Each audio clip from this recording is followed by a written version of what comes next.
Então, hoje a gente vai fazer a leitura aqui, um trecho, né?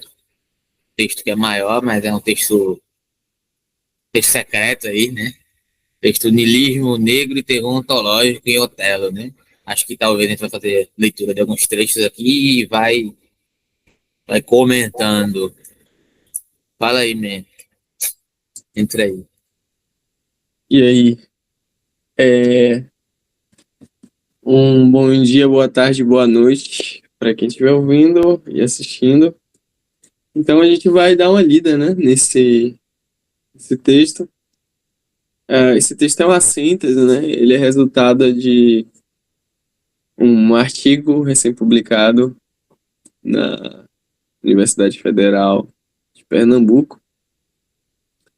E, de certa forma, esse artigo ele tá ligado com nossos estudos, né? O nosso grupo de estudos e o contato do nosso grupo de estudos com o Black Studies dos Estados Unidos, né? O Black Studies dos Estados Unidos seria basicamente como eles chamam os estudos das relações raciais, né? No território norte-americano. Aqui a gente chama esses estudos de estudos étnico-raciais, né, normalmente. Então, o niilismo negro e o terror ontológico em Otelo tem também uma terceira consequência, o Minton, na verdade, não são duas, que é uma tradução que estamos fazendo em conjunto desse livro recém-lançado pelo Calvin Warren, que é um professor e crítico na área da filosofia da raça, né? Que seria ontological terror, né? Que é de onde vem esse conceito de terror ontológico. E essa mudança de paradigma do que seria um niilismo negro. Então, esse texto ele vai explorar a partir da obra de Otelo, né, uma tragédia shakespeariana que acompanha um Mouro, um general negro, em uma relação interracial com uma nobre de Veneza, em meio a um conflito militar. Então, a ideia, no geral, do texto é tentar entender como os conceitos que são apresentados pelo Calvin L. Warren podem ser operacionalizados nessa tragédia. É isso. Questões? Quer falar Você algo? falou aí de uma mudança de paradigma, a questão do niilismo negro, que mudança de paradigma especificamente é essa? Só para Então, deixar mais destacado. então, essa mudança de paradigma, ela está relacionada a o Black Studies, né, norte-americano, no sentido de que os clássicos dos estudos negros norte-americanos, cito Cornel West, né, no livro Race Matters, já utilizou esse conceito, né, niilismo negro, né, Black nihilism. Então, o Calvin L. Warren, ele tenta criticar e, de certa forma, responder o que eu diria que seria uma sociologia ainda um pouco conservadora em relação aos estudos da comunidade negra, como o Race Matters do Cornel West, né? Então, a ideia do Warren, né, tanto no artigo Black Nihilism and Politics of Hope, de 2015 dele, quanto no novo livro dele, Ontological Terror, é subverter essa ideia do que seria o niilismo negro, né? Então, ele faz um estudo, uma arqueologia filosófica, né, eu diria assim, desse debate do niilismo. Ele debate com teóricos contemporâneos que escrevem acerca do tema do niilismo, mas propõe como metodologia a atuação heideggeriana, né? Então, a partir da atuação heideggeriana, ele tenta torcer isso que ele chama de politics of hope, né? Políticas da esperança, que seria a crítica basilar do niilismo negro, né? Porque o niilismo negro é uma crítica ao humanismo negro, né? Que para o Warren está representado nesses clássicos da sociologia anterior a ele, né? Como Cornel West. É interessante isso, porque eu estava observando isso no texto, inclusive eu não sabia que, digamos assim, a questão quanto ao niilismo negro tinha sido cunhada a partir desse, digamos assim, uma espécie de confronto teórico, né? Que não é meramente abstrato, mas assim, a partir do Cornel West, né? Isso teria. Me dá a impressão, eu nunca li aprofundadamente o Cornel West, não. Eu vi alguns textos dele aqui e acolá, umas palestras, etc. Tem um pós-fácil dele na versão mais recente dos Conélios da Terra do Fanon, né? Que é bem anunciativo, esperançoso, no sentido cristão, por assim dizer, né? E Cornel West é um cristão, né? Então, talvez, né, isso é mais uma pergunta do que uma afirmação, né? Talvez essa compreensão dele no niilismo tenha a ver com uma espécie de negativação dessa concepção do niilismo e essa torção que você está falando aí que o Warren faz a partir do Heidegger, que para mim faz todo sentido, inclusive, né? Porque o Heidegger vai explorar determinadas minúcias do niilismo a partir do Nietzsche, mas a partir de outros autores também, mas o Nietzsche que ficou bastante conhecido, né? Por conta da abordagem minimamente dúbia dele sobre o niilismo. Heidegger vai meio que expandir um pouco mais essa questão. Seria uma espécie de ressignificação do niilismo como arma de potência de ruptura, né? De certa forma, né? Talvez seria essa questão mais ou menos por aí, em relação à apreensão do Cornel West. O Cornel West tem uma visão mais negativa, digamos assim, né? De um abarcamento do niilismo por uma perspectiva esperançosa, ou não tem nada a ver esse rolê? É uma pergunta. É exatamente, né? Porque assim, o que seria o niilismo negro em Cornel West? O niilismo negro em Cornel West estaria ligado a essa, a essa passividade, né? E, de certa forma, uma despolitização, né? Uma, ah, ah, um, um, uma, é, é, Uma é desesperança, uma, talvez. uma desesperança, né? Uma falta de potências políticas. Só que a questão é que o West, ele debate isso de uma maneira que eu chamei de conservadora, né? Porque, para ele, a comunidade negra, ela tá, de certa forma, relacionada, né? Na mesma lógica da paideia grega, né?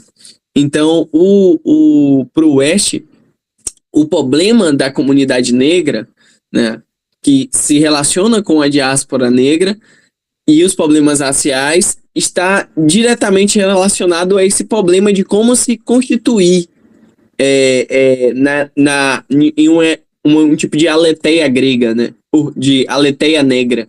Então, o problema da comunidade negra é um problema moral no Cornel West, né? Então, como é um problema moral, essa desesperança política, né, ela acaba se findando em um tipo de humanismo, né, porque é um humanismo que, de certa forma, vai resvalar nesses clássicos do Black Studies norte-americano que estão muito relacionados ao marxismo teórico também, né? Então, você tem um problema moral, né, na comunidade, e, de certa forma, esse problema moral na comunidade cria essa desesperança política, esse niilismo negro, que faz com que muitos jovens acabam, né, se envolvendo na criminalidade. A comunidade ela não consegue desempenhar relações de ajuda mútua, né? Uh, e, e o principal, né, que para ele define esse niilismo negro, né? A violência ela se torna banalizada. Então, a questão da desesperança moral no Oeste, aí ele vai trazer isso como efeito de uma causa estrutural já, né? Uma causa estrutural econômica que ele chama de niggerization. Então, o que a gente pode traduzir aqui pro português como um precariado, né? Porque eu acredito, né, que muito próximo desse conceito que ele traz aqui, eu diria que aqui a gente chama de favelado, né? A condição do favelado. Então, essa niggerization que o West trata, ela é consequência desses efeitos estruturais da economia, né? Então, esses efeitos de classe, os efeitos de classe com o problema moral da comunidade negra acaba criando essa condição de precarizado, né? E essa condição de precarizado, ela é banalizada a partir desse niilismo negro, né? Que é o que ele se propõe a lutar contra, né? Só que o problema todo é que ele acaba se findando em um tipo de humanismo. Humanismo marxista, o argumento, porque você tem, de certa forma, um alienado, né? Um alienado e uma força estrutural que mantém esse alienado naquela condição. Então, o humanismo negro sempre vai propor um tipo de revolução em relação a isso, né? Uma mudança de estrutura, eu poderia dizer, né? Que necessariamente implica em uma libertação humana, né? Uma libertação humana dessas condições de precarização, condições econômicas, etc. Só que, enfim, eu acho que eu falei demais, né? E o Warren vai tentar responder isso, né? Na medida em que ele questiona se essa revolução que necessariamente engendra categorias e caráteres de uma epistemologia que está relacionada à ideia de humano, né? Ou seja, de libertação humana, ela pode, de certa forma, atingir uma ideia de revolução ou libertação negra, né? Entendi. Ok, interessante essas pontuações, porque deixa um pouco mais claro ali o ponto de conflito e desenvolvimento dessa questão de surgimento, né, digamos assim, dessas linhas investigativas acerca do que significa o niilismo negro enquanto concretude política, né, em sentido amplo. Beleza. Acho que pode adentrar no texto aí, mas especificamente, essa questão da Aletheia especificamente me traz outros desdobramentos, mas eu não vou entrar nisso não, porque senão a gente não... Então seria interessante você entrar para a gente contrastar esse pensamento com o Werner Jäger, né? Qual é a questão do Werner Jäger? Pontua aí. Então, é porque o Werner Jäger, que estuda a cultura grega, né?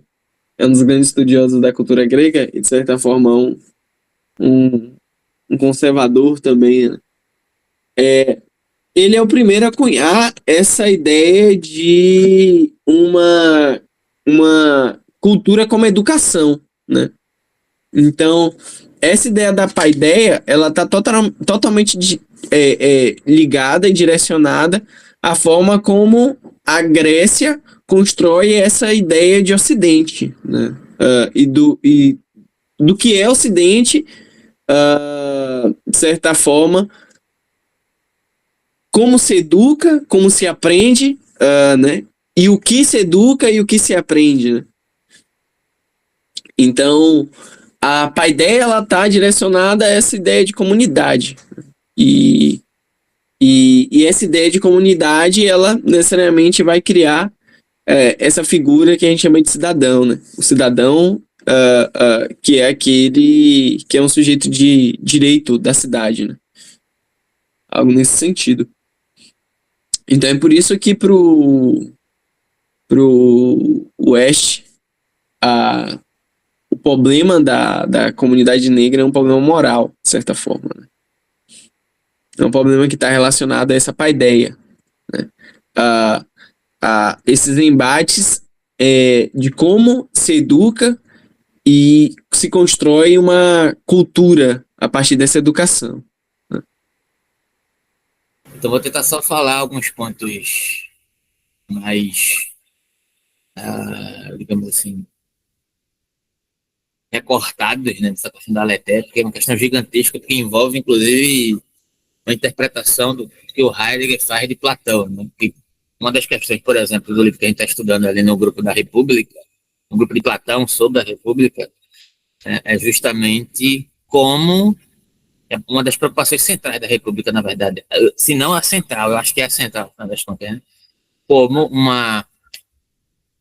ah, uma promoção de uma determinada virtude e aproximativa da verdade da alma pode designar no sentido organizacional, civilizatório, contextual, político, dentro, lógico, de uma cidade idealizada, né, mas projetada, né, que de alguma forma poderia atender também a paradigmas análogos referentes a essa aproximação da verdade, da realização da virtude dentro de um contexto educacional, inclusive, né, no sentido de paideia, né, de formação, né, de adequação, de ocupação de papéis, porque isso é uma preocupação de Platão, inclusive, né, e aí vai ter uma discussão gigantesca sobre será que Platão está hierarquizando os lugares ou não. Assim, na minha concepção, né, há uma espécie de determinação ali em Platão, né? Algo diferente que vai ocorrer em Aristóteles, né? Porque Aristóteles não vai fazer uma associação direta da concepção metafísica com a concepção política, né? No sentido moral de, por exemplo, de uma correspondência necessária ao desenvolvimento da, entre aspas, né, do indivíduo, que o indivíduo é uma criação da modernidade, né? Mas utilizando os recursos que a gente tem aqui agora para ilustrar, né? O desenvolvimento do cidadão, né? Do cidadão tal qual as suas características no contexto platônico, né? Ele desenvolve ali alma de prata, alma de bronze, alma de ouro, né? A posição do guerreiro, a posição do rei filósofo, a posição dos intermediários ali naquela determinada solução, e inclusive o não lugar, que não é mencionado, inclusive na República, que o Platão só vai tratar em outro livro, que é o lugar do escravizado, que não é cidadão, né? Tem toda uma lógica ali que vai perpassar, inclusive, a noção de reminiscência, né? Que tem a ver com a aletheia, que tem a ver com a busca pelo conhecimento verdadeiro, né? E verdadeiro não no sentido necessariamente imóvel, apesar de que para Platão há uma certa referencialidade arquetípica ali, né? Da verdade mesma, mas ela nunca é completamente mensurável, apesar de referenciável. Aí é que está a questão, né? Que pode ser problematizada, né? É um arquétipo, né? E aí uma das preocupações de Platão ali é justamente com essa coisa educacional, né? Com o rememorar desse conhecimento mais legítimo, né? Ele precisa promover uma espécie de distinção entre o que é uma filosofia mais adequada, o que é uma não filosofia, o que é uma arte mais adequada, que se aproxima dessa verdade, o que é uma arte dissimulada, etc. e tal. Isso tem a ver com a questão de como essa alma, só para resumir, né? Como ela desencarna, né? Digamos assim, como ela sai do seu contexto material e como ela, digamos assim, no seu desenvolver, do modo geral, porque tem um perpassar uma narrativa mitológica, né? Que é uma espécie de caminhar pelo rio Lete, né? E aí vem a palavra aletheia, né? E aí a questão, o desafio é quando a alma desencarna, né, dentro dessa narrativa mitológica, ao passar pelo rio Lete, né, não cair numa espécie de tentação de beber da água do rio Lete. Quanto mais se bebe dessa água do rio Lete, menos se mantém um determinado conhecimento. E ao retornar, né, digamos assim, porque essa alma sempre retorna, digamos assim, né, para uma espécie de reencontro com a matéria, a lógica da reminiscência platônica, quanto menos ceder à tentação, porque o Violeta representa o esquecimento. Né? Aí tem um jogo entre memorização e esquecimento. Isso aqui é extremamente importante, porque está embotado aqui um processo civilizatório educacional de acordo com determinados parâmetros que eram estabelecidos dentro daquele contexto grego ali como majoritários. né? E o mito narra essa capacidade de entender que ao, ao entre aspas, reencarnarem, porque não é exatamente a ideia de reencarnação, é a ideia de reminiscência, né? Mas só para ficar mais claro, né? Ao nascer criança, ao desenvolver-se adolescente, ao desenvolver-se adulto, idoso, etc., há esse trabalho mais adequado de, dependendo de como você bem viveu ou não, de acordo com os parâmetros daquela sociedade, né, ter a capacidade de revelar essa verdade, fazer esse movimento, né, da aletheia, de trazer a verdade à tona, a partir de um jogo de memória e esquecimento, que pode ser mais adequado de acordo com a virtude de como essa alma, né, promoveu esse caminho, né, entre aspas, né, passando pelo mundo dos mortos, né, flertando com o mundo das ideias e sendo devolvido de alguma maneira ao mundo da matéria de acordo com um certo processo de hierarquização, de acordo com o bem viver, Uhum. de acordo com a Então, virtude. é nisso aí que você percebe como esse genoma de humano ele já está sendo gestado, né? Então, só que nesse caso, né, nesse caso em específico, você ainda tem um problema, né, que são as crises seculares. Por que você tem esse problema das crises seculares? Porque você tem cada vez mais uma massa maior de escravos, né? Só que a cidade grega ela é muito fechada, né? Então, ah, os rituais divinatórios, eles são ah, ah, particulares, né, da nobreza, né?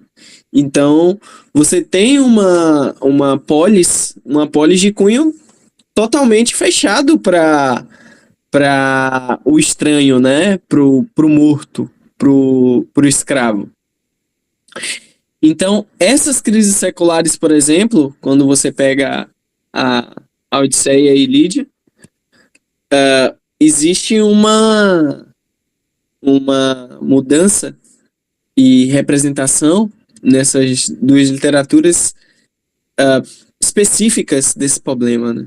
Então, enquanto em Ulisses, né, você tem uma representação de um apaziguamento, né, e uma relação com os deuses, em Aquiles, né, me desculpa. Em Ulisses você tem uma mudança de paradigma para esse antropocentrismo, né, que vai ser o genoma para essa construção iluminista do sujeito universalista, né, desse sujeito humano. Então, o Warren ele vai retomar essa categoria de niilismo negro como uma resposta crítica a esse existencialismo humanista pela qual grande parte dos autores que se propuseram a estudar a diáspora negra nas Américas em uma relação de crise, né? Então, pensar a existência do corpo negro a partir desse existencialismo humanista que está ancorado nesse processo do que é Ocidente,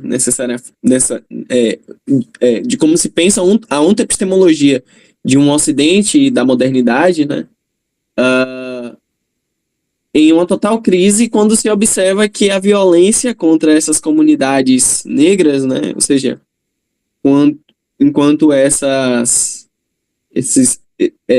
enquanto resultado dessa diáspora ainda é incessante, né? Então, os afropessimistas vão pontuar que a violência contra esse corpo não vai causar um tipo de abalo ético social, né? Então, a sociedade ela não vai sentir a necessidade de modelar, né? Ou se reestruturar, como defendem os humanistas, em relação à violência contra esse corpo, né? Então, a violência contra o corpo negro ela não causa um abalo estrutural, né? ela não causa um abalo estrutural. Então, a ideia aí é colocar em crise em xeque, né? Essa ideia de humanismo que vai resvalar em um humanismo negro, né?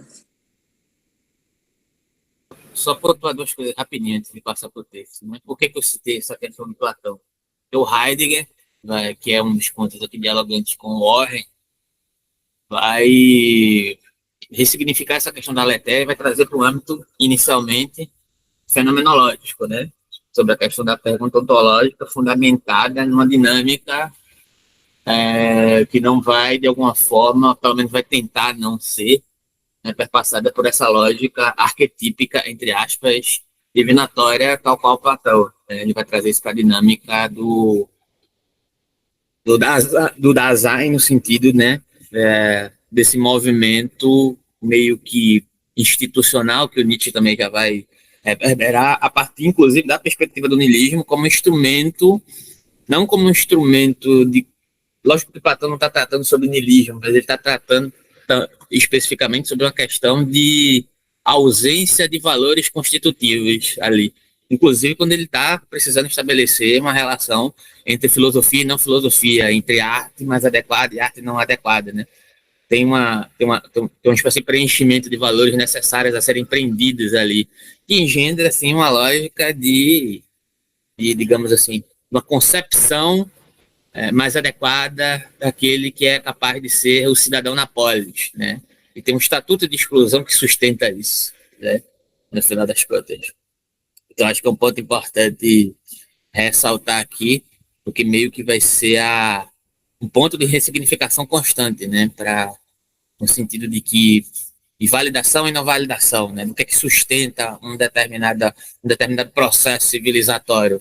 É sempre esse jogo entre valores e não valores, né? Aqueles que podem ser concebidos como cidadãos, né? Inclusive a própria ideia de cidadão na contemporaneidade, enquanto inclusão, já embota esse próprio processo de exclusão como validação de um contexto majoritário, mas isso está presente desde sempre, né? De certa forma. E aí, para ressaltar mais um ponto também, que o Shakespeare está se inspirando também em vários contextos do teatro grego, né? Da tragédia, da comédia, né? Muito inspirado num certo delineamento, né? E até que ponto a gente vai arrastando certos paradigmas que, por muitas vezes, são compreendidos como talvez não tão adequadamente como subversivos referente à concepção da modernidade, mas, na verdade, constitui a sua formulação coberante, digamos assim. Eu passo a palavra aí.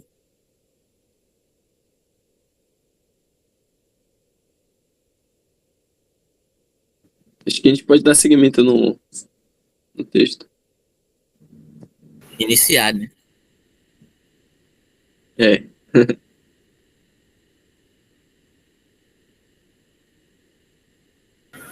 E aí?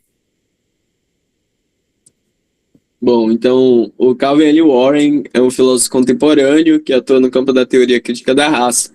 Em seu livro Ontological Terror, Blackness, Nihilism and Emancipation, ele desenvolve uma corrente chamada niilismo negro, Black Nihilism. Para ele, o humanismo negro meramente proporciona um alívio temporário, pelo fato de que os negros não estão seguros em um mundo antinegro. Foi Cornel West, em seu livro Race Matters, que cunhou o termo niilismo negro para designar a falta de potências políticas como resultado de uma crise espiritual e cultural na comunidade negra. Em Black Nihilism and Politics of Hope, Warren retoma a categoria de niilismo negro como uma resposta crítica à crise do existencialismo humanista em face da violência incessante contra as comunidades negras. Eu vou dar mais um exemplo de o que é que eu acredito que o Warren está chamando de humanismo, né? Humanismo negro, no caso, né? E quais seriam, de certa forma, as raízes desse humanismo negro, né? Eu não vou me aprofundar tanto nos marxistas, mas a gente pode pegar a teoria do William Du Bois, né? Por exemplo.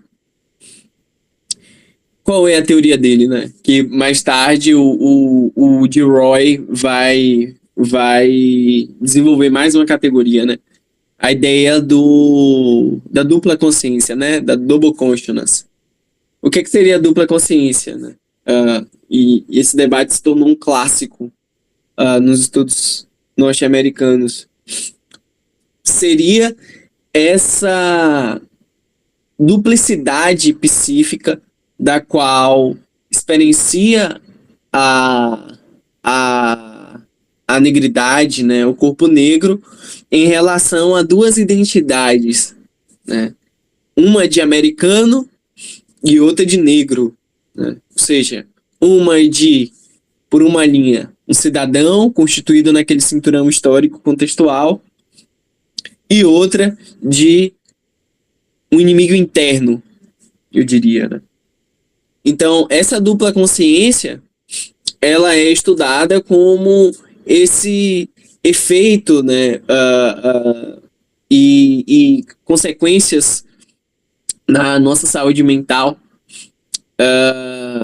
e em vários níveis de profundidade, né? Acho que dá para a gente entender. Desde a chapinha nos cabelos cacheados, né, das mulheres, até, de certa forma, a reprodução de determinada masculinidade, né, pelos homens. E entre vários outros problemas, né, da qual a gente poderia entrar. Mas, enfim, essa dupla consciência, ela é, de certa forma, é, é, é concretizada na ideia do véu, né? Então, a partir do véu, o Du Bois, ele propõe um relance, né, entre essa alienação e uma possível libertação, né? Ou seja, a ideia do humanismo é exatamente isso, né? Porque como o humanismo e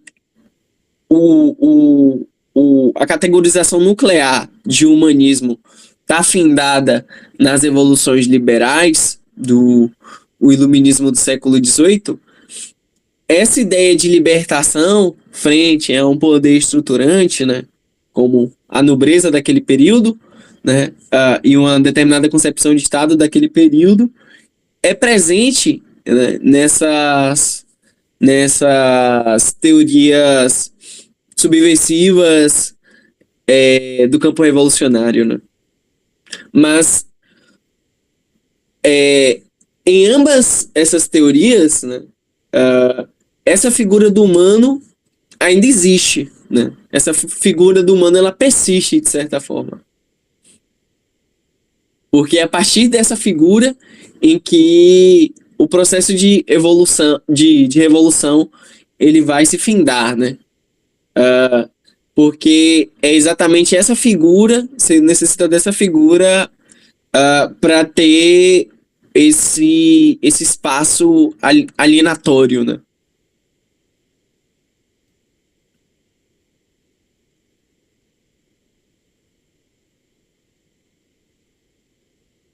Ok.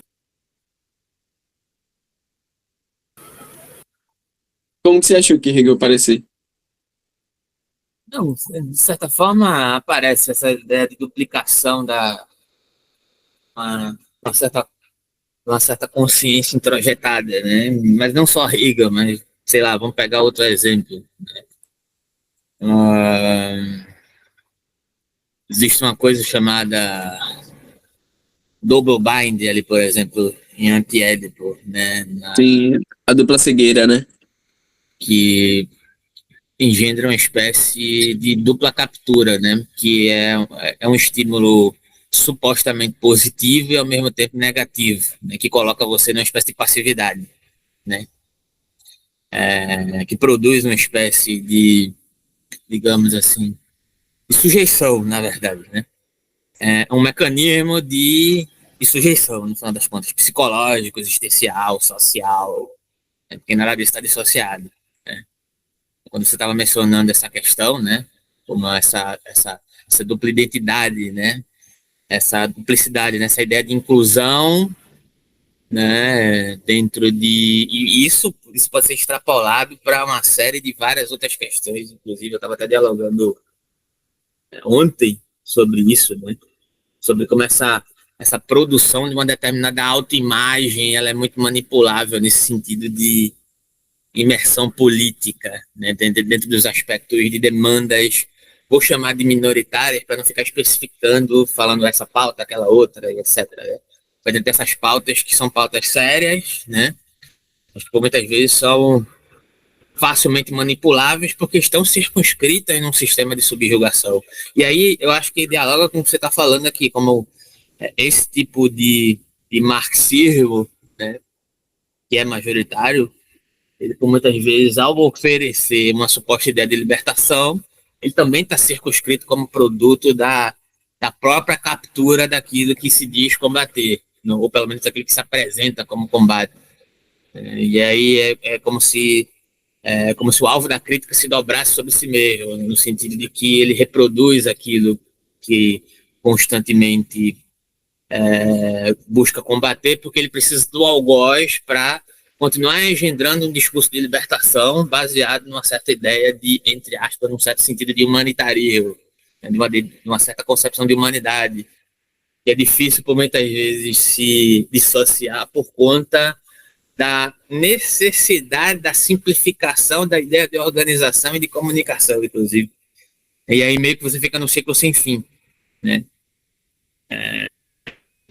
Então, me remete a isso, né? Essa espécie de um contexto multifacetado, né? Que oferece ao mesmo tempo.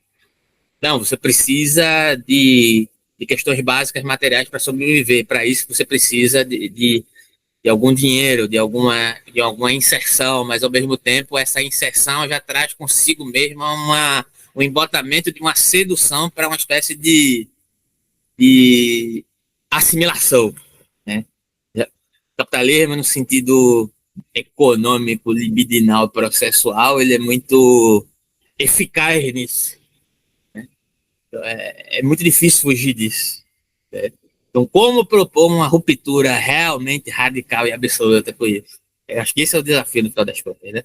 No sentido material, no sentido psicológico, no sentido econômico, no sentido de ruptura com os processos gerais de subjugação, né? Eu acho que essa é a pergunta que continua ecoando e que nem anarquismo, nem marxismo, né, nem qualquer outro tipo de movimento que se autoatribui como radical ainda foi capaz de responder. Quem entendeu isso muito bem, na minha concepção, e manuseia isso muito bem a seu favor e por conta das condições privilegiadas, é o pessoal do mainstream, da extrema-direita e etc. Mas enfim, questões, né? Questões em aberto.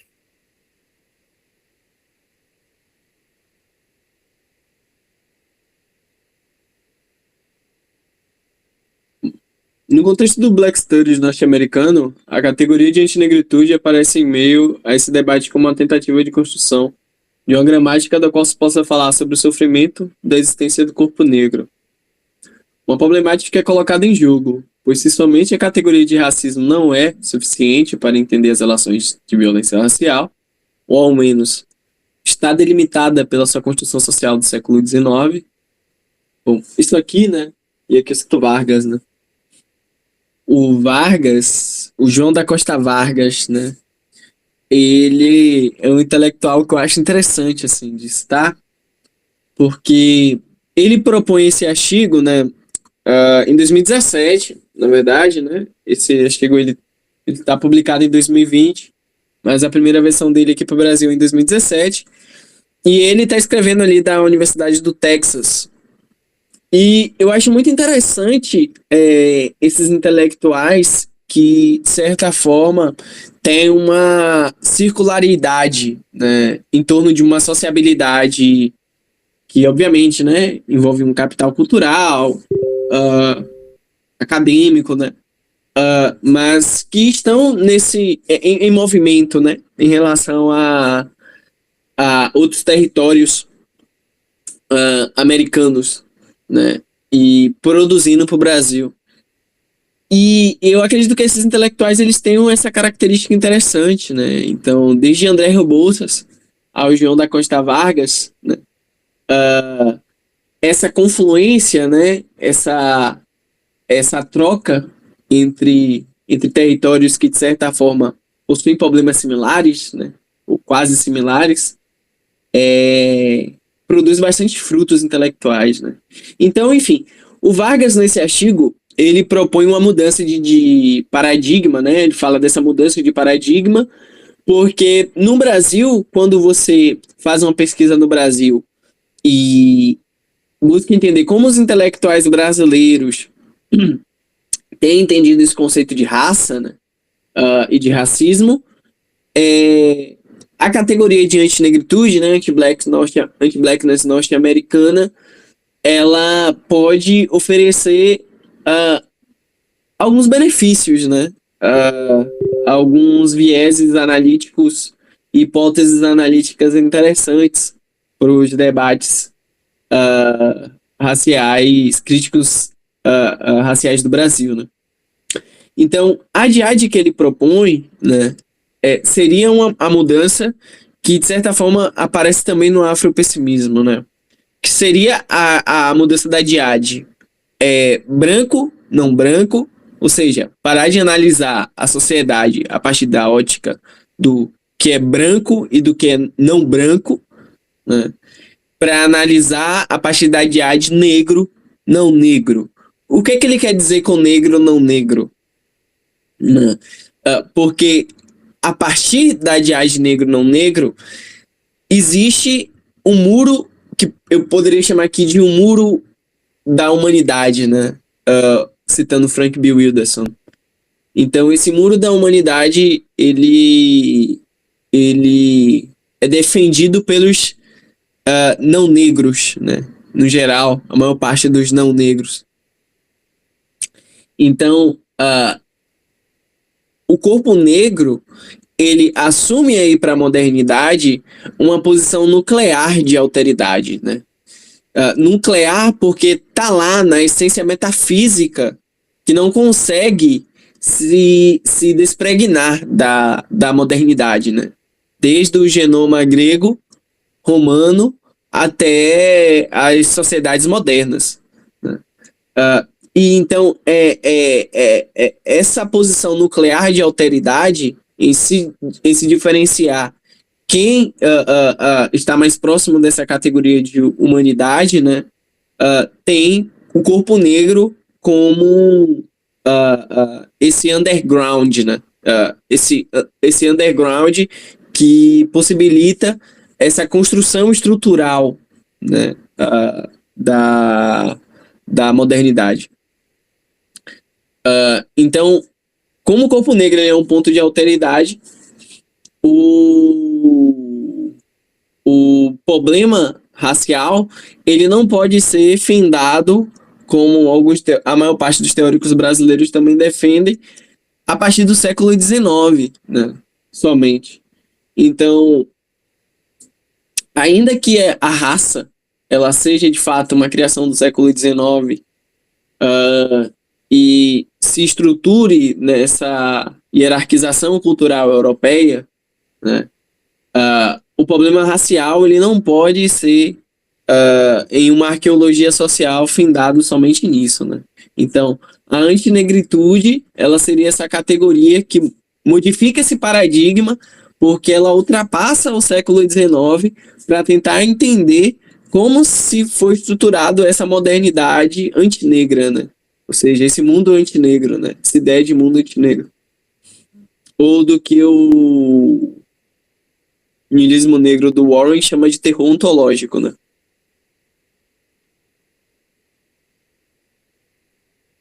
Uhum.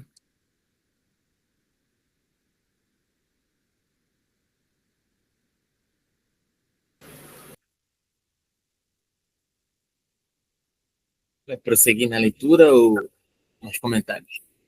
O nosso querido Marcel tá por aí? Salve, Marcel.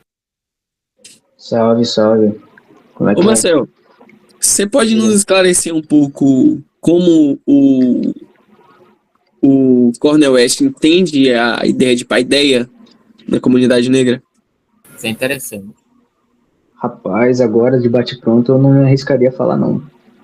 Não, mas arrisque aí falar um pouquinho. Debate pronto sim, rapaz. O- Então, É uma coisa que meio que permeia a obra dele, né?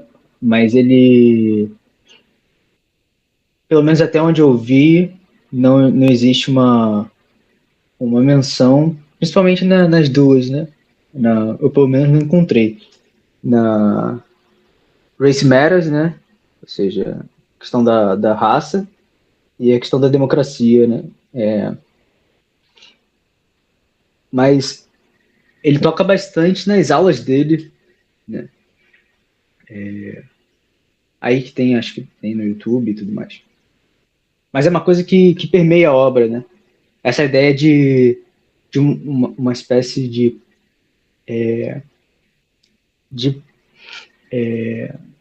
construção desse novo sujeito, né? Então seria uma construção com base no pensamento grego do sujeito, do cidadão, né? Do cidadão grego e da formação grega. Seria uma formação contínua, né? Se perpetua. Agora, por que que ele acho que talvez seja o ponto relevante? Por que que ele acha que isso é uma coisa muito importante que acaba permeando assim a questão dele? Ou seja, o livro inteiro, né, do Race Matters é ele tentando dar uma resposta a esse conflito que ocorre, esse conflito racial, né, que ocorre nos Estados Unidos e que de alguma forma ele vê isso como um produto, né, de uma decaída do Império norte-americano, né, ou seja, um certo tipo de crise do próprio modo de vida norte-americano, baseada no consumo, né, uma cultura do consumo, né, uma decadência moral, né. Então, ele e essa decadência moral leva, né, ou pelo menos intensifica esse tipo de conflito racial, que na visão dele é uma questão simplesmente político-ética, né? Então, tem a ver com uma espécie de pensamento e reflexão sobre a conduta, entende? Por isso que a ideia de paideia é um elemento fundamental, né, que permeia, mas que ele não explicita, mas que está ali. Então, tipo, nós precisamos ter um certo tipo de reflexão enquanto comunidade sobre aí no caso em específico, sobre a questão racial, para que para não recair nas velhas problemáticas, entende? Ou seja, reduzir o nosso problema, as nossas questões, a uma questão simplesmente racial. Então ele vai criticar tanto os liberais quanto os conservadores, que a gente chamaria, né? Mas ele distingue o pensamento liberal de um pensamento baseado no comportamento, que são as duas principais, né, vertentes de pensar a questão do negro nos Estados Unidos. Assim, como você resolveria esse problema? Então, ele se contrapõe exatamente nesse ponto, né, no qual ambos estão pensando o negro como aquele que meio que engendra o problema. Entende? Então, é como se toda a questão partisse do negro, né? E o que as outras comunidades estão fazendo é dar uma resposta a essa problemática. Então, no fim, né? Acho que acho que é o central da pergunta é o que seria a paideia para o Cornel West, correto? Então, ela é uma forma de formular esse novo sujeito para tentar, de alguma forma, contornar esses tipos de concepção, né? E no fim, né, obviamente, seria um certo tipo de resposta a essa questão racial. Bom, espero ter respondido. Então, eu queria fazer uns breves comentários sobre isso, porque se conecta diretamente com a minha tentativa de estabelecer a questão da paideia referente à concepção de preocupação platônica, porque é exatamente como Platão pensa, agora lógico, sem enquadrar a questão racial aqui, que é central aqui, né, na discussão. Nossa, eu jurava que Platão tinha escrito sobre os negros. Mas assim, o que é a paideia, basicamente, né? Uma espécie de, alegoricamente falando, né? É uma espécie de formação educacional que vai fundamentar uma espécie de concepção no sentido projetivo, uma espécie de antropologia, né? Digamos assim, né? Que de alguma forma busca produzir uma certa especificidade de modelo de ser humano, né? E se enquadre dentro daquele dado contexto cultural, né? E aí, lógico que as preocupações de Platão eram algumas, né? No sentido de uma formação educacional que se adeque a uma certa concepção de humanidade dentro daqueles padrões que o Platão concebia, né? Que eu já mencionei basicamente anteriormente, né, que envolve uma série de atividades, inclusive, né? Ginástica, gramática, retórica, música, dança, prática da matemática, né, e etc.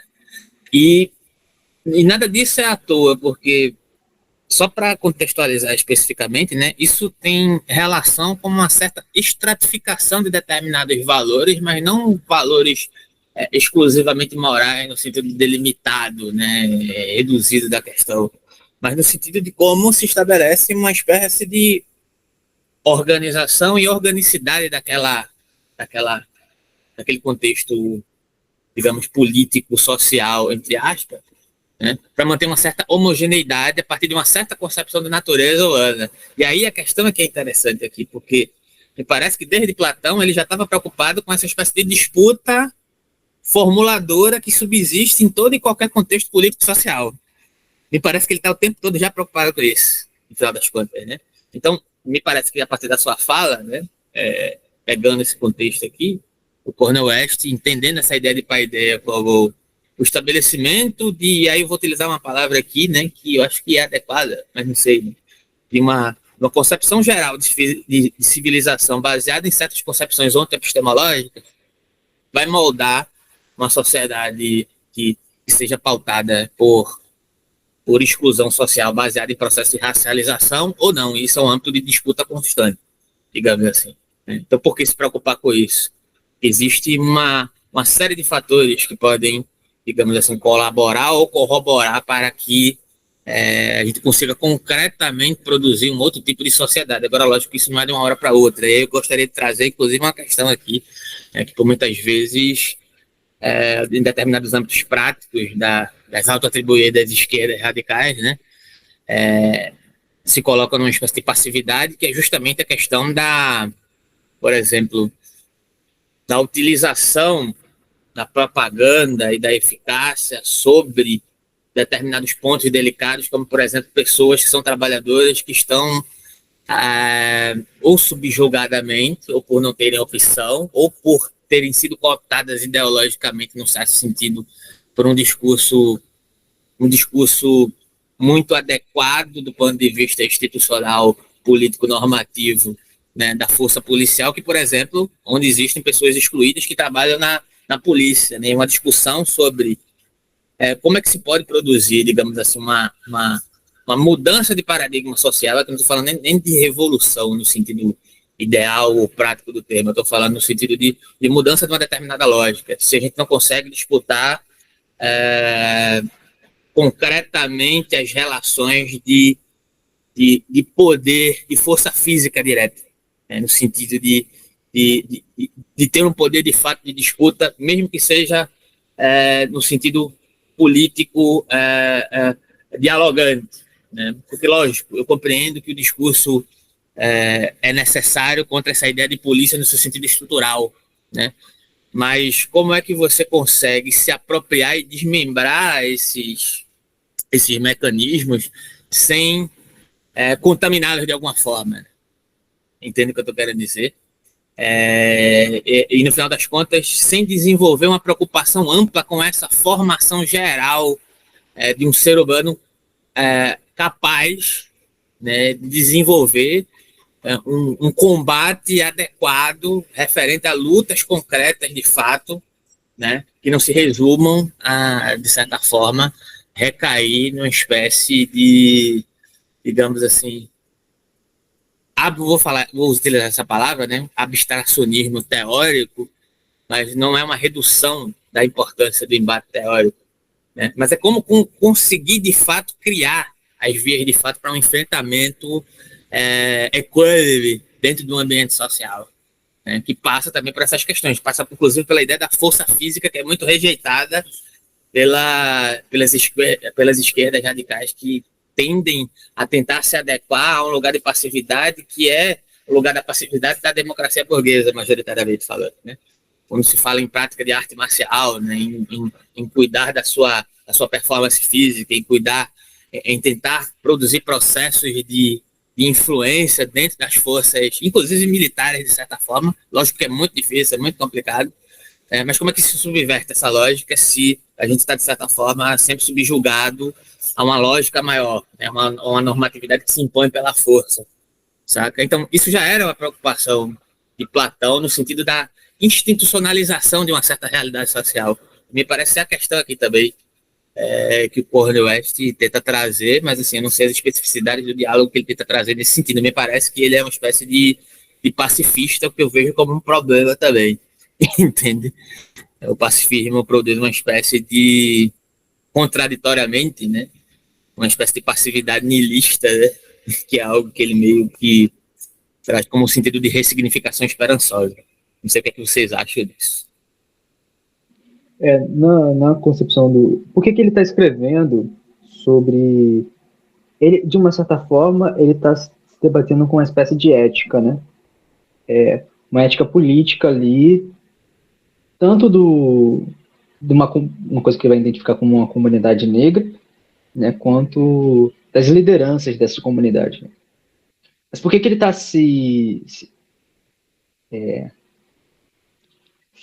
ele tá ruim? Tá ruim o mic? Ficou um pouquinho mais baixo do que estava. Tá. Vou falar mais próximo, então. Porque ele identifica nessa decadência uma espécie de passividade. Mas é uma passividade no qual seria uma inércia política. Entende? Ou seja, é como se a comunidade negra que ele está observando, e aqui acho que é bom deixar claro, ele está escrevendo esse livro no início, né, da década de 90. Bom, mas que ele está identificando uma espécie de inércia política que mantém, né, a condição racial estagnada. E o que ele vai identificar, né, nos membros dessa comunidade é uma espécie de que ele vai chamar de niilismo. Entendeu? Então, para ele, o niilismo é exatamente essa coisa que paralisa os afetos, que impede com que os negros criam uma espécie de ação, entende? Em relação a essas questões. Então, existe um desvio também da problemática no qual, por exemplo, não existe jeito de resolver isso. Entende? Que qualquer coisa que você fizer vai dar errado. Entendeu? É uma espécie de perspectiva também em relação a essas medidas políticas que foram adotadas nos Estados Unidos. Assim, eu tenho uma perspectiva em relação a isso, mas eu acho que a gente pode prosseguir no texto, senão vai demorar. Tem críticas a esse pensamento e tudo mais. Só um breve comentário e uma dúvida que eu tenho sobre o pensamento dele, na verdade, né?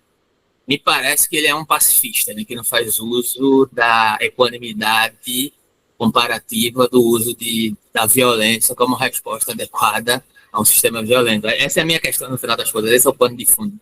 Porque, por mais que ele critique essa passividade, e a gente já tinha comentado um pouco sobre isso, né, como niilismo, me parece que a partir da ressignificação, por exemplo, que o Warren e outros fazem do niilismo como possibilidade de ruptura, traz consigo essa questão e a anulação da possibilidade, inclusive, de resposta referente à antinegritude e outros processos de racialização, inclusive, como uma possibilidade de estruturação a partir dessa esperança um pouco fugidia, né, de resolver as coisas civilizadamente, tal qual essa circunscrição de realidade excludente continua nos subjugando. Lógico que eu não estou falando de todo e qualquer tipo de violência desmedida, mas eu estou falando de uma espécie de organização, de um enfrentamento que assuma-se de uma vez por todas.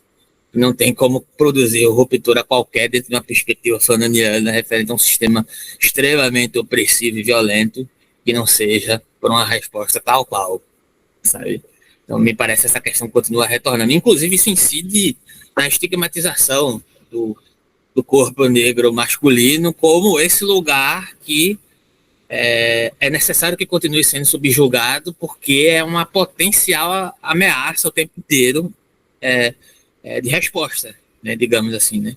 Uma resposta de ruptura. Então, eu preciso continuar produzindo essa inclusão e exclusão de marginalização, né? Porque se em algum momento isso é tomado de rédeas em mãos dessa conscientização da possibilidade de dissolução desse encadeamento de normatização dessas violações, isso cai por terra de alguma forma, sabe? Então, contraditoriamente, apesar do que ele coloca, e aí é uma questão, né, que eu coloco, né? Se ele recai nessa espécie de discurso pacifista, me parece que no final das contas ele termina produzindo uma espécie de niilismo, um niilismo esperançoso, né? E aí é curiosa a questão do niilismo, né? Porque o niilismo pode produzir ideais, né? Quer dizer, você pode achar que está substituindo o niilismo por um ideal que produz um horizonte à frente, mas no final das contas você está caindo numa espécie de pegadinha, né? Numa espécie de captura logo ali, né? Então o niilismo é sempre esse jogo de inflação e declínio e investimento, dependendo de onde ele se conecta. Isso é que o Heidegger traz também, inclusive, a partir das reflexões que ele dialoga com o Nietzsche e outros autores. É mais essa questão, mas assim, é só para pontuar mais ou menos o que eu estava tentando dizer.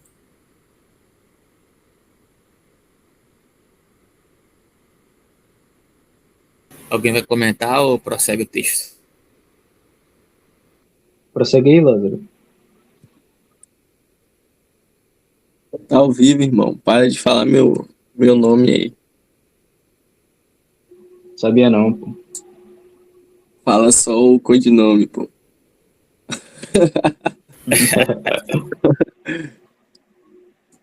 O Moro. Não, acho que antes, né? A morte social da qual assume o corpo negro na modernidade exigiu de teóricos como Orlando Patterson uma arqueologia ainda mais profunda no que ele denominou de relações internas da escravidão. Assim, podemos entender as raízes do que os afropessimistas têm chamado de morte social, ou como pontua o niilismo negro de Warren, um terror ontológico. A peça Otelo de Shakespeare é uma ótima ilustração do que pode ser utilizada para entender a supressão do corpo negro em uma economia libidinal, ou como sugere o afropessimismo de Wilderson, um genoma de renovação da humanidade. Veja, eu quero dizer que esse parágrafo. Pro Wilderson, né, pro Frank B. Wilderson, pro afropessimismo dele, o corpo negro, ele tá suscetível a uma dimensão de violência que é uma dimensão de violência libidinal, né? Ou seja, em que tudo é suprimido daquele corpo, porque aquele corpo ele é objetificado. E como ele é objetificado, ele é necessariamente sempre um objeto de consumo.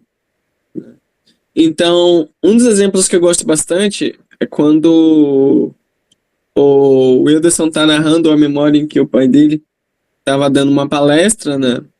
Uma palestra que eu diria humanista, né? Em torno do problema das casas,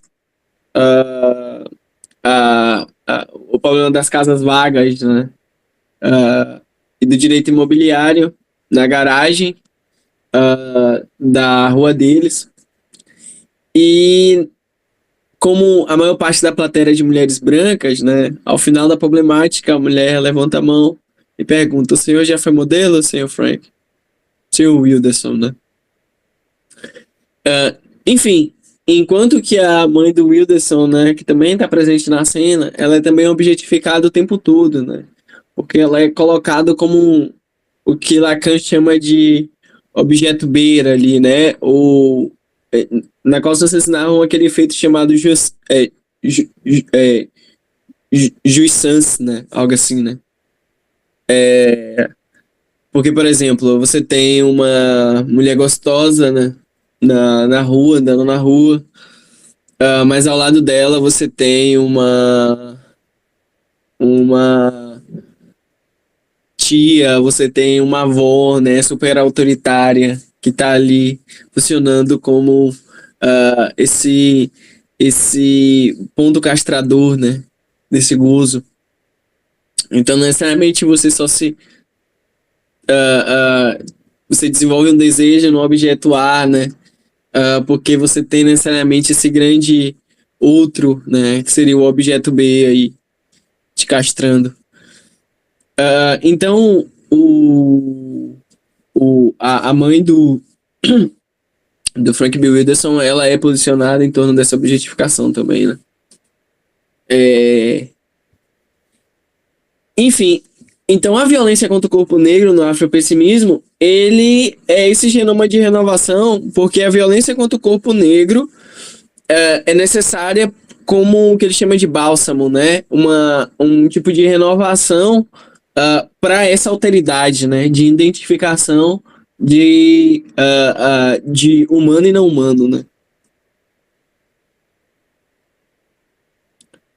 O Mouro, um general na Guerra Otomano-Veneziana, é convocado a um conflito iminente, simultaneamente em que desponta um confronto trágico com nobres devido ao seu romance interracial. Os personagens são frequentemente interpretados por uma dicotomia moral cristã, corporificando em Otelo, por exemplo, uma representação passiva da bondade, enquanto em Iago, seu antagonista, uma representação ativa da maldade. Entretanto, a inquirição das motivações de Iago levam a uma falha genericamente interpretativa, onde as motivações próprias apresentadas pelos personagens são muitas vezes como subterfúgios ou reforçadas, convencendo-se dos ciúmes, ojeriza e repulsa direcionados ao muro. Não se trata de uma disputa de egos, dos egos freudianos, mas de uma encenação nuclear da ontoepistemologia da modernidade. Nisto reside o drama central de Otelo em relação às outras tragédias de Shakespeare. Ao seu redor, e tramando contra sua saúde, não estavam seus inimigos, mas toda a comunidade humana. Ou seja, né, não é só uma violência direta, né, contra a figura desse sujeito, né, universal, né, mas se trata necessariamente de um embate entre como se coloca a dialética nessa construção de humanidade, né?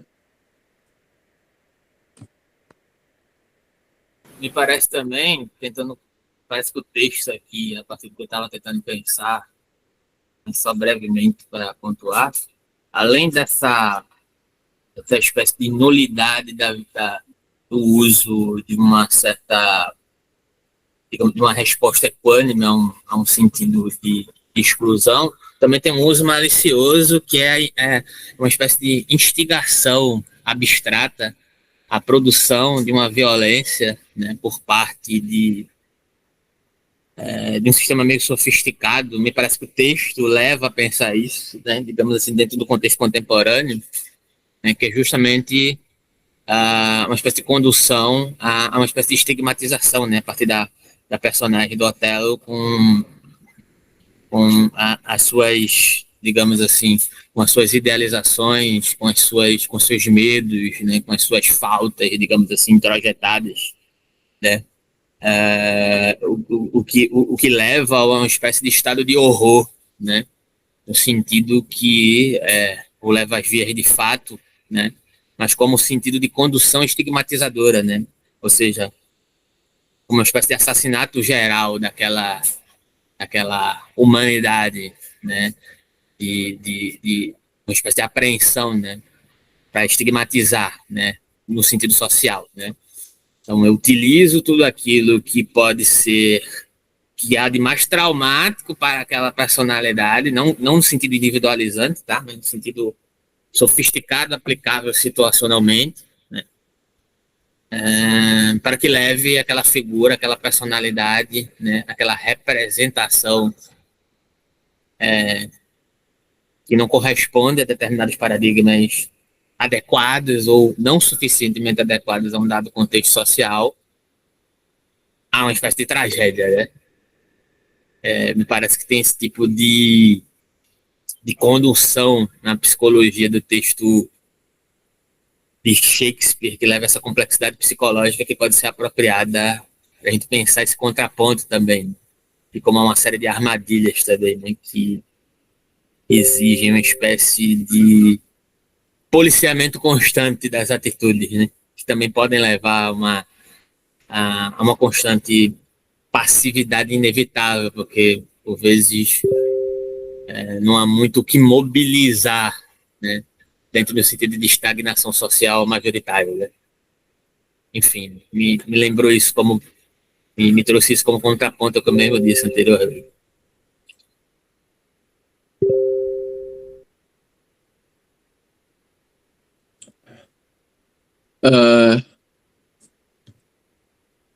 O pênis negro, como nada anatomizado, é resultado de um corpo desprovido de significado ou poder.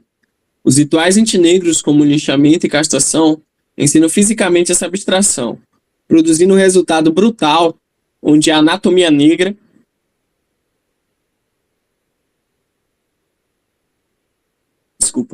onde a anatomia negra é despojada de sua significância. A sexualidade negra sem a figura do humano. O personagem é tragado por uma redução à subhumanidade em comparações animalescas, instrumentos narrativos próprios da hierarquia gestada pelo outro da Europa. Somado a isso, os ritos civilizatórios que concentram em sua condição negra a razão do infortúnio e catástrofe, uma maldição dérmica sem causa divina explícita ou até mesmo sem causa alguma, constituído nele o inimigo interno que é apreendido unicamente por elementos extratextuais contingentes da época.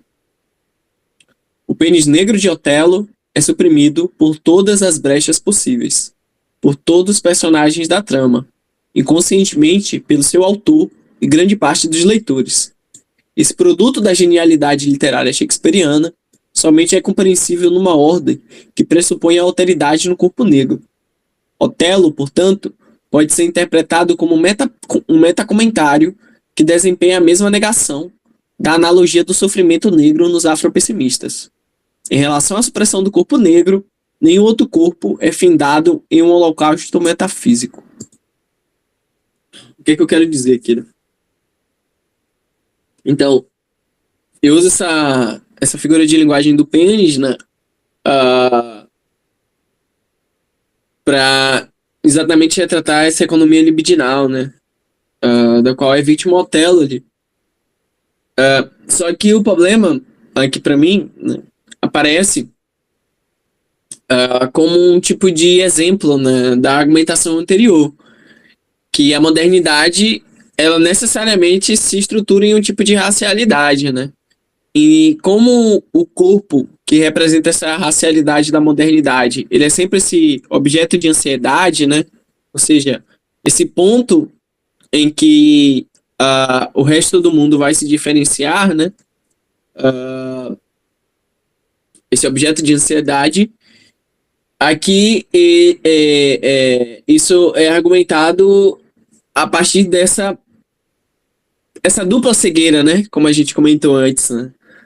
Porque ao longo da peça, os personagens eles vão apresentando cada um sua motivação, né? Em relação à supressão do corpo de Otelo. Só que um leitor, ao ter contato com essa tragédia em relação a outras tragédias de Shakespeare, na tragédia de Otelo existe algo a mais, né? Ou seja, existe uma violência a mais, né? Existe um que a Denise chama de excesso, né? O que a Denise Ferreira da Silva vai chamar desse excesso da violência. Por quê? Porque por detrás das motivações dos personagens, e se a gente não privilegiar essa leitura eurocêntrica, né, que é baseada no que eu chamo de realismo transcendental kantiano, ou seja, nessa figura categórica da razão, né, do sujeito universal, das categorias do entendimento e da razão, né, e da faculdade da razão, a gente percebe que essa figura do humano, ela ultrapassa a todo momento, né, a obra shakespeariana. Então, o que está posto em jogo não é necessariamente as motivações, né? As motivações, ela já é a racionalização, né, dessa problemática, né? Então, ela racionaliza a partir de uma determinada lógica, né, que é a lógica hierárquica. Mas é uma lógica hierárquica que, na fala dos personagens, vai se sustentando nessa figura animalesca, né? Ou seja, é uma figura que é cada vez mais empurrada para margem social, né? Até que chega um ponto em que se percebe que essa é a violência antinegra, no caso, né? Então, somos levados a não perceber o que se esconde por detrás das motivações dos personagens em uma leitura que privilegia a razão do realismo transcendental kantiano, fruto da necessidade emergencial da qual necessitava a burguesia ascendente em elaborar uma noção espaço-temporal para a estruturação universalista da modernidade, do sujeito moderno, que na contemporaneidade camufla-se de transparência, mas operacionaliza o escravo como necessidade da própria modernidade. É explícito em como as ideologias burguesas do liberalismo iluminista e suas subversões das teorias evolucionárias, mas ainda eurocêntricas, em que, cito Marx aqui, né, salário por esse lucro, o tempo é o campo do desenvolvimento humano, não ultrapassaram essa figura universalista do humano, né? Ou seja, aqui eu estou me referindo à acumulação primitiva, né? A acumulação primitiva do Marx, ela já parte desse excesso, né, da violência racial, que ainda permanece como repositório de práticas e tecnologias violentas que se cristalizaram ao longo do tempo. É isso.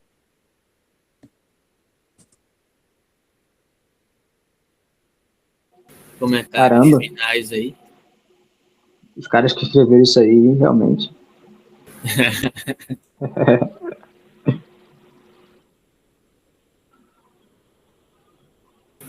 Vou fazer algum comentário final? Mas, sei, tem mais alguma dúvida que possa aparecer? Sei.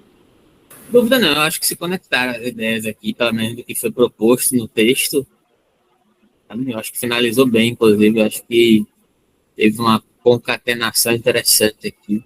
Quem foi especulando, foi trazendo elementos, inclusive rendeu bastante esse trechinho do texto aqui, trouxe vários elementos. Rapaz, agora acho que tem vários debates interessantes aí, né, para fazer.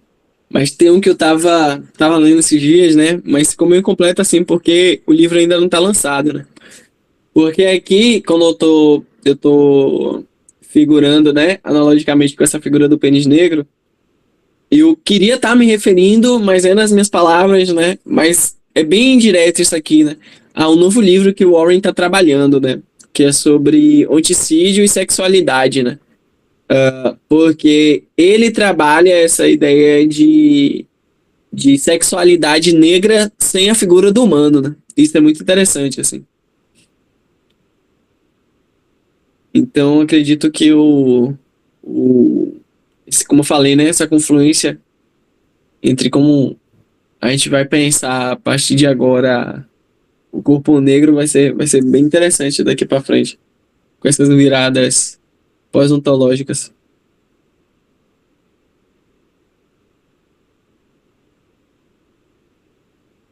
Mas vamos lá. Ele já tem alguns artigos, né? No qual o Warren, pelo menos, tem alguns artigos no qual ele discorre um pouco sobre Uma que é basicamente sobre a teoria queer, né? E antinegritude. Que de uma certa forma ele provavelmente deve ser um prelúdio ali que ele deve estar escrevendo, né? Mas onde que onde você viu isso sobre esse novo livro? Não sabia não.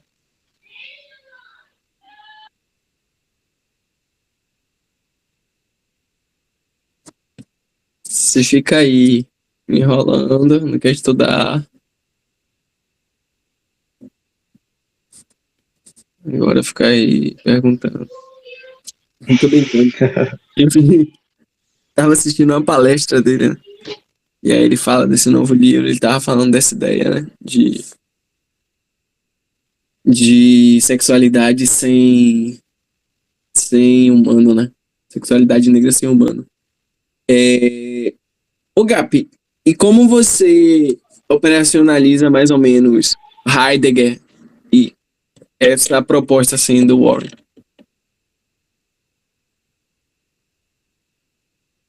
Então, como eu já tinha dito, né, dentro do que eu aprendo aqui da sua proposta do texto, eu vejo essa mobilização a partir da perspectiva central do niilismo, né, niilismo como uma questão de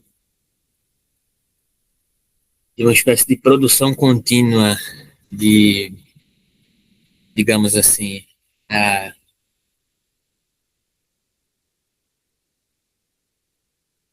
de construções e desconstruções incessantes de processos humanitários, educacionais, teológicos, civilizatórios, que não é nenhuma uma grande novidade, porque se você for fazer uma grande novidade assim, no sentido de que o Heidegger está trazendo isso em primazia, né? Porque, como a gente pode observar determinadas questões, há uma espécie de não separabilidade contínua entre política e teorias do conhecimento, que eu faço questão de sempre ressaltar nas minhas abordagens de pesquisa. E me parece também ser a questão, por um outro prisma, é óbvio, da Denise Ferreira da Silva, quando fala de ontoepistemologia, que tem seu germe lá nas influências dela em Foucault, que vai remeter inevitavelmente ao Nietzsche, porque por mais que o Nietzsche tenha inúmeras limitações, como Foucault tem, etc., no sentido de uma referência eurocentrada, né, entre outros, nós temos tem uma pretensão de desobjetificação ali das mais vastas áreas concebidas como estratificadas de conhecimentos válidos dentro das suas circunscrições metodológicas, que também é o rolê do Heidegger, no sentido de quando ele advoga pelo niilismo, enquanto ele suscita mais uma vez a questão da crítica que o Nietzsche faz à destituição dos valores supremos. Né? O que são os valores supremos? É aquilo que ninguém mexe, é aquele que está pré-estabelecido e que precisa ser referenciado como essência, né? Essência metafísica e ontológica. É justamente essa questão que está sendo tratada aqui, referente aos processos de racialização e de antinegritude. Né? Tem algo que precisa ser movido. E por que a gente não consegue mover? Né? Porque há uma espécie de cristalização que se recusa a sair daí. Por quê?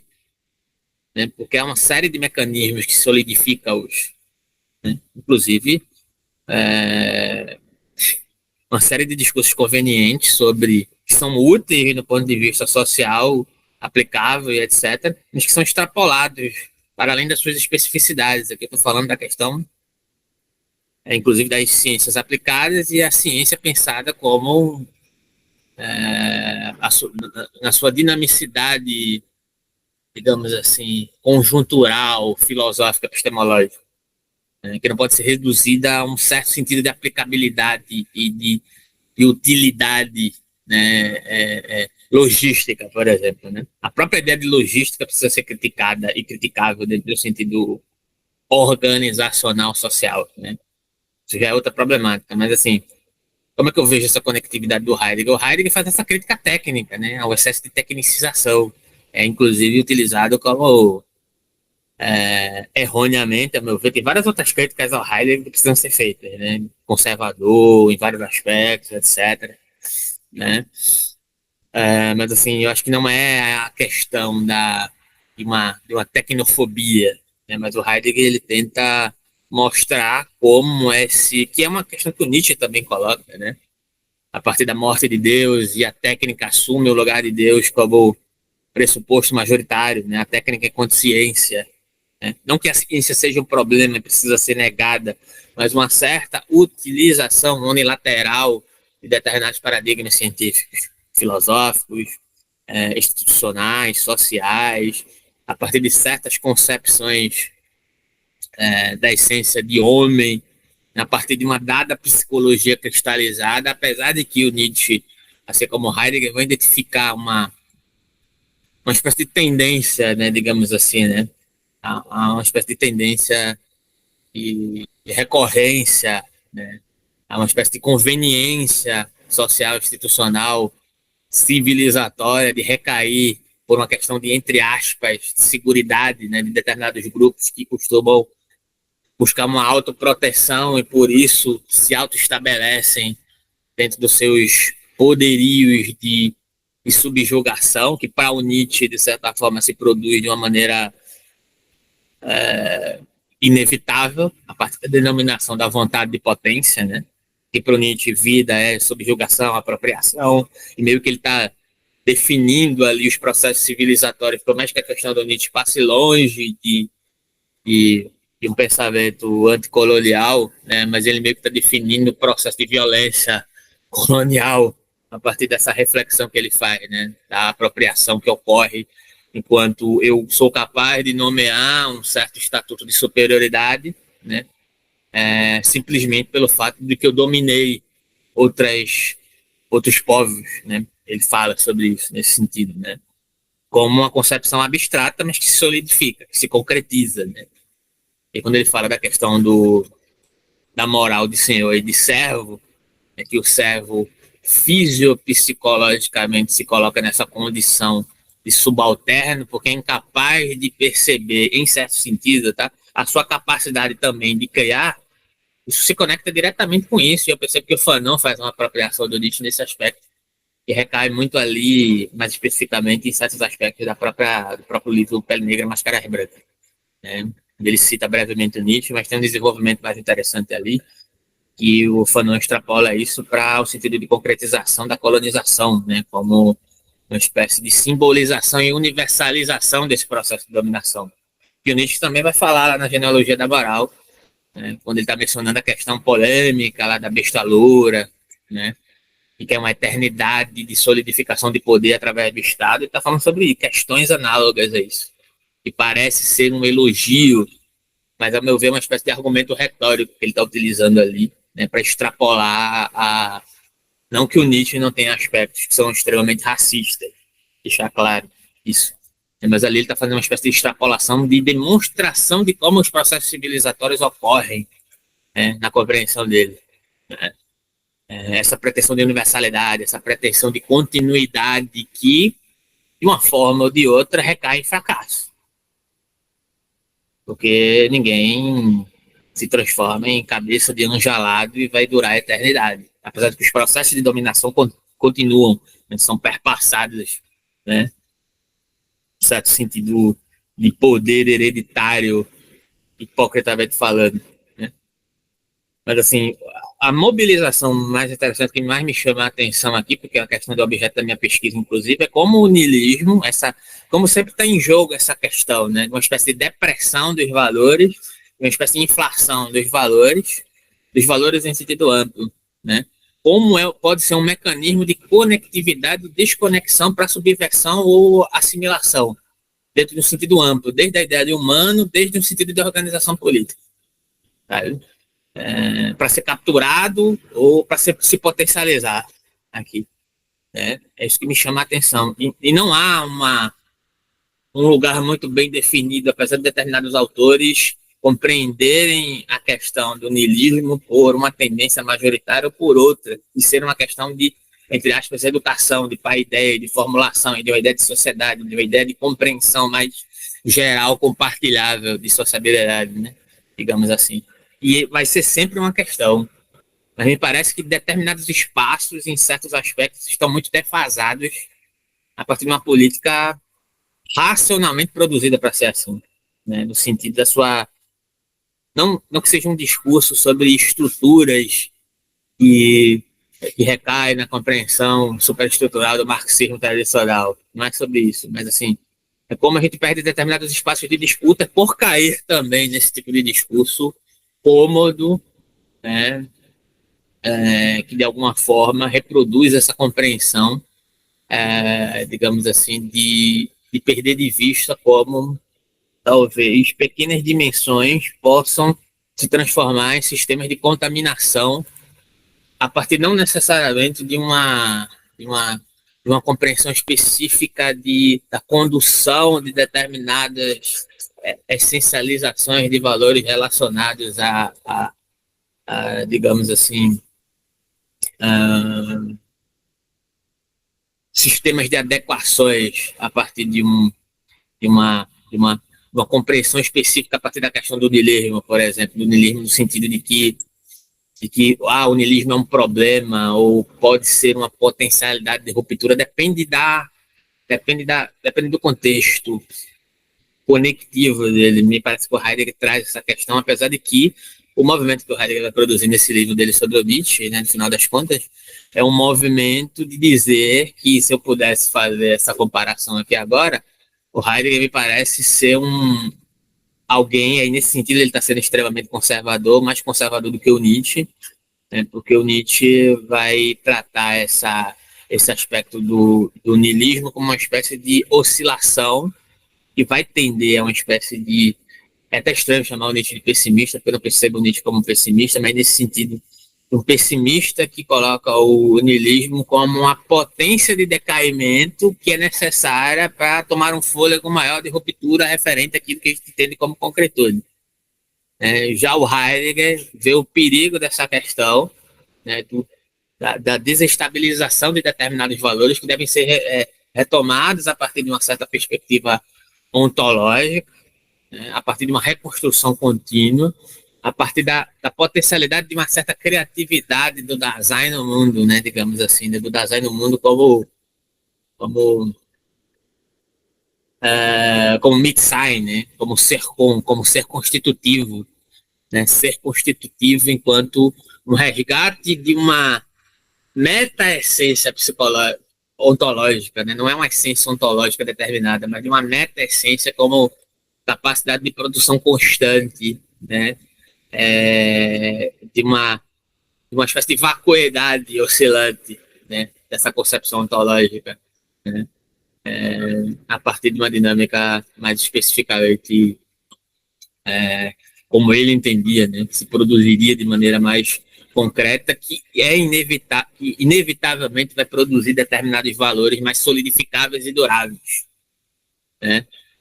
Para o Nietzsche, isso, na minha percepção, tem uma volubilidade maior do que para o Heidegger, né? O Heidegger vê maiores problemas na desestabilização desses valores supremos, apesar de que ele também concebe que isso é meio que inevitável. Já para o Nietzsche, há uma tendência maior à destituição, né? A uma espécie de desordem não completamente desordenada, porque existe uma questão lá no Nietzsche também, né, que é sobre hierarquia e despotencialização, e a despotencialização, inclusive orgânica, para o Nietzsche está ligada justamente a uma espécie de anarquia do corpo, né? Então, quando o corpo se potencializa, é quando ele está hierarquicamente organizado, né? E aí tem esse jogo também, né, entre potência, decaimento, uma espécie de depressão corpórea, psicológica, que está sujeita aos processos institucionais gerais, que se relaciona com todo esse contexto, entre aspas, que a gente está conversando aqui, né, no sentido ontoepistemológico político, né, do modo geral. Por isso que o Nietzsche também fala em grande política, em pequena política. Pequena política está muito mais ligada à situacionalidade das, entre aspas, concepções mais individualizantes e não individuais enquanto indivíduo, né? E a grande política está ligada a uma espécie de de acepção, de ressignificação de políticas educacionais, inclusive, que envolvem a preocupação com o tangenciamento da ideia de Estado ali, né, para a promoção de uma saúde mais geral, que remete a uma saúde política mais geral, dentro de uma crítica que o Nietzsche fazia ali a Bildung alemã, né, como produção de máquinas inócuas. Isso já é uma crítica a Kant, né, tem até o texto dele lá no Crepúsculo dos Ídolos, que fala diretamente sobre isso, né, que é uma tese de doutorado, que ele se refere diretamente ao Kant, né, a produção de máquinas inócuas, né, de formação educacional, e aí ele está criticando também a formação acadêmica da Alemanha, da formação da inocuidade dos processos filosóficos científicos alemães, né, naquele dado contexto. Então, eu percebo que existe uma potência do niilismo aqui como sentido de produtividade e ruptura como uma questão, né? Como um problema-questão dentro de um diálogo político mais amplo, a partir da perspectiva do Warren. Warren, Heidegger, não dá para deixar de citar o Nietzsche aqui e vários outros autores que pensam sobre o niilismo. O niilismo não é algo muito bem situável, apesar de que majoritariamente por vezes se atribui como algo já pré-estabelecido, como uma espécie de ausência de valores, ou uma inversão, no sentido cristão, né, no sentido combate à perspectiva do cristianismo, como Nietzsche faz. Não é simplesmente isso. Se você for pegar a terceira dissertação da genealogia da moral, você vai ver o Nietzsche falando sobre ascetismo como uma espécie de oposto constitutivo do niilismo. Porque se fala em ascetismo, por exemplo, você falou a questão você menciona aí a questão do falo de Otelo, eu não posso deixar de rememorar a questão de uma espécie de psicanalização, da sexualidade. Eu não sei se o Warren vai trabalhar isso, mas me parece interessante, porque ele parece que trabalha a teoria queer e várias outras questões que referenciam esse lugar de um eu deliberado que está ligado à sexualidade, que é coisa de psicanálise, inclusive, né? E coisa de psicanálise que produz essa dupla captura do double bind, né? Que a gente mencionou outra hora, né?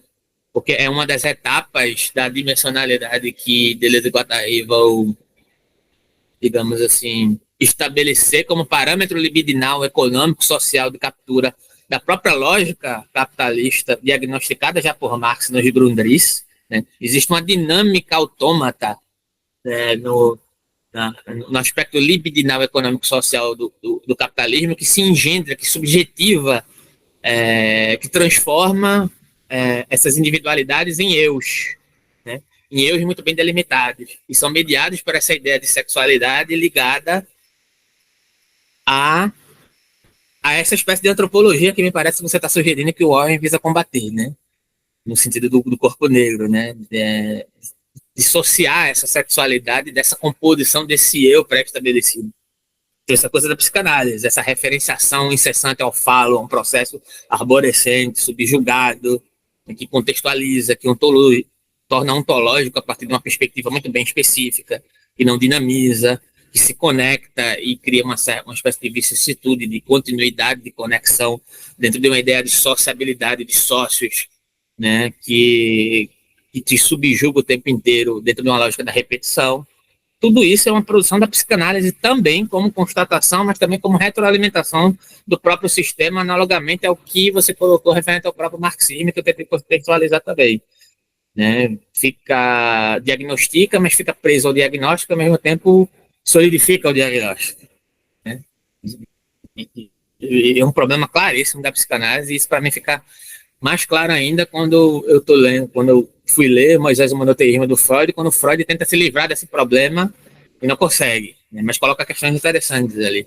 Até recomendo, né, a leitura desse livro, porque é um livro muito interessante. O Freud mais maduro tentando ali reproblematizar determinadas questões que ele talvez não tenha conseguido até então, né? Então, como é que eu vejo tudo isso? Vejo tudo isso dentro dessa...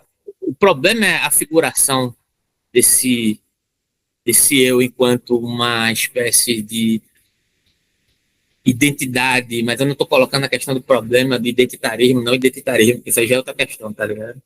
Mas assim, é dentro do sentido de uma produção, de uma recusa de uma volubilidade constante por conta dos condicionantes gerais que são introjetados a partir de um sentido que, lógico, começa com a questão da acumulação primitiva e pelos processos coloniais e que se sofistica nas dimensionalidades do capitalismo, do neoliberalismo, mas que são investimentos enquanto projetos muito bem estabelecidos por, por exemplo, pela questão do uso da própria sociologia como ferramenta para tal. Basta estudar um pouco da escola austríaca. Então, às vezes, você está utilizando uma ferramenta de análise weberiana para fazer só para citar um exemplo aqui, né?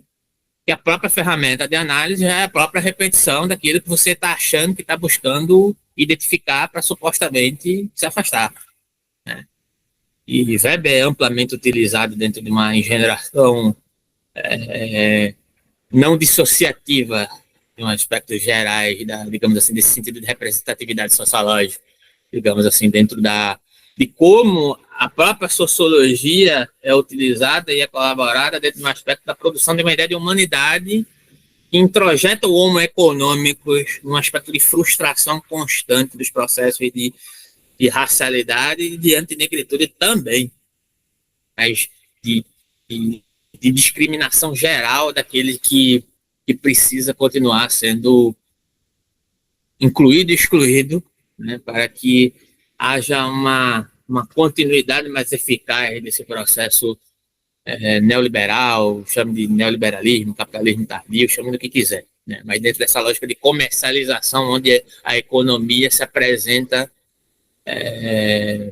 aleatoriamente ou de maneira falseada ou de maneira subterfugiada como uma ciência à parte, né? Como a parte mais importante das relações humanas, quando nada mais é do que uma espécie de separabilidade conveniente que serve a relações de solidificação, de esmagamento de possibilidades de vida nesse sentido amplo. Eu acho que tem questões pra caramba aí que, por incrível que pareça, o Heidegger também pensa no sentido da produção da moral como produção de uma espécie de previsibilidade e de uma espécie de dívida também, né, a partir da condição ontológica, no sentido de que também está se pensando aqui, né, como a questão do valor, no final das contas, né? A questão do valor está muito ligada à questão da moral, está muito ligada às questões institucionais e está muito ligada a uma espécie de encarceramento ontológico, político e epistemológico, no final das contas, que está presente lá no Heidegger, lá, inclusive, por incrível que pareça, que me parece ser a questão aqui geral que perpassa todos esses autores. Enfim, acho que eu falei pra caramba. Fala aí, Lázaro.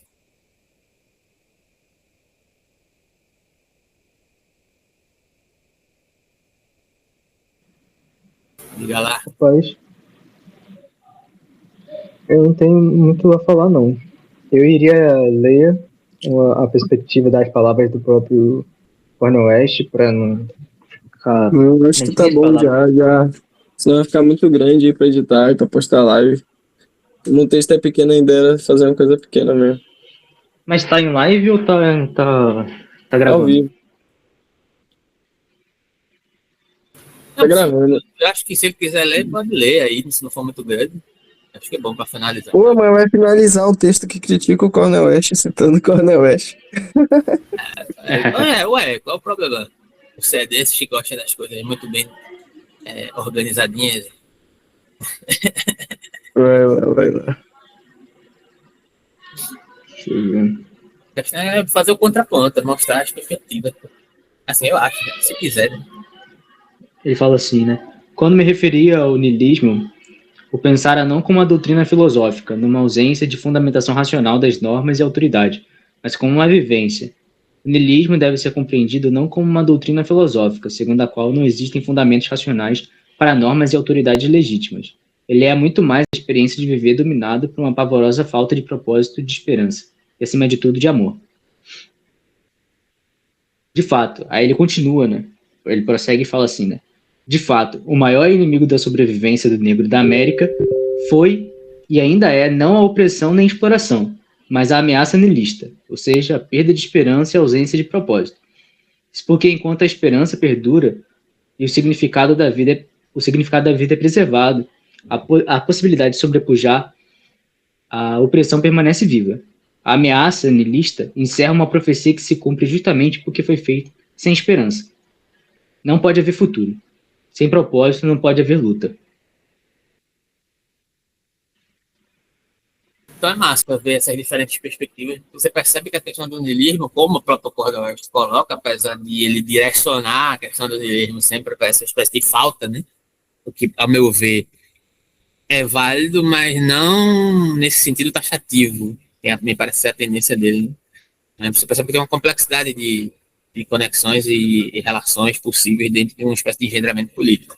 E o que o Lázaro busca trazer aqui é justamente enxergar a potência nisso que é entendido como falta. E a minha fala é que nem sempre o niilismo é falta, saca? Foi mais nesse sentido. Enfim, encerramos aqui. Encerramos. Valeu, velho. Foi massa a discussão. Vou parar a gravação.